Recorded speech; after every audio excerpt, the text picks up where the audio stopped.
અમદાવાદમાં પ્રદૂષણ માફિયાઓ બેફામ બન્યા છે। વિરાણાથી નારોલ રોડ પર મુખ્ય લાઇનમાં ભંગાણ કર્યું।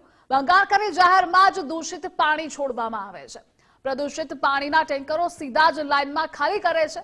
રસ્તાની સાઈડમાં રોડ કરતા 1 ફૂટ નીચે ડ્રેનેજ આવેલી છે અને ડ્રેનેજ હોલની આસપાસ તો વિસ્તાર ચાડી ખાય છે। ડ્રેનેજ હોલની આસપાસમાં દૂષિત પાણી તેમજ ટેન્કરોના નિશાન પણ છે। રસ્તા પરથી માટીના ટેન્કર પસાર થયાના જોઈ શકાય છે। પૈડાના નિશાન પણ અહીં તમે જોઈ શકો છો। એક તરફ એએમસી દૂષિત પાણી છોડતા એકમોને સીલ કરે છે તો બીજી તરફ મુખ્ય રોડ પર જ દૂષિત પાણી ઠલવાતા હોય છે તેવી સ્થિતિ સર્જાય છે।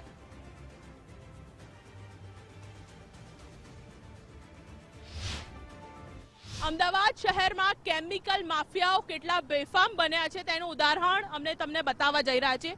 પિરાણા ડમ્પ સાઇટથી લઈને નારોલનો આ રોડ છે કે જ્યાં મેગા લાઇનનું ડિસ્ચાર્જ છે, એટલે કે તમામ કેમિકલ ફેક્ટરીઓ કે જેનું વોટરનું ડિસ્ચાર્જ છે તે આ લાઇનમાંથી થતું હોય છે, પરંતુ એવા ટેન્કરો કે જેને ક્યાંય ઠાલવવાની પરમિશન છે તે જીપીસીબી નથી આપતું।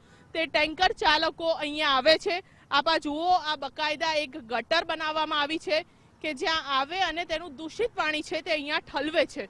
અમદાવાદ શહેરની અંદર વરસાદ હતો અને તેની વચ્ચે આ પ્રકારના જે વ્હીલ્સ છે જે સ્પષ્ટ દેખાય છે કે જે મોટા ટેન્કરોના હતા અને તેમાંથી આ પાણીનું ડિસ્ચાર્જ છે તે કરવામાં આવ્યું।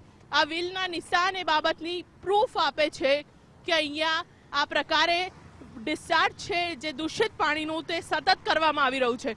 પાણી પણ કેટલું કેમિકલ વાળું દૂષિત હશે તે આપ જુઓ।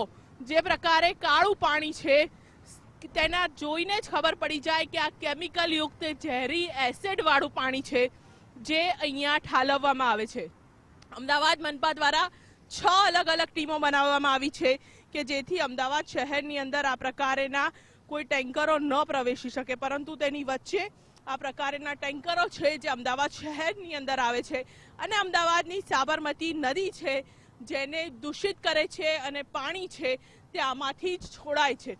એટલે સ્પષ્ટ વાત એ છે કે અમદાવાદ મનપા હાઈકોર્ટની સામે કેટલી પણ ધૂળ ઝોકી શકે છે, પરંતુ તેની વચ્ચે આ બેફામ કેમિકલ માફિયાઓ છે કે જે પોતાનો રસ્તો શોધીને સાબરમતી નદીને સતત દૂષિત કરે છે। કેમેરામેન નિકુંજ પ્રજાપતિ સાથે રીમા દોશી, ગુજરાત ફર્સ્ટ, અમદાવાદ।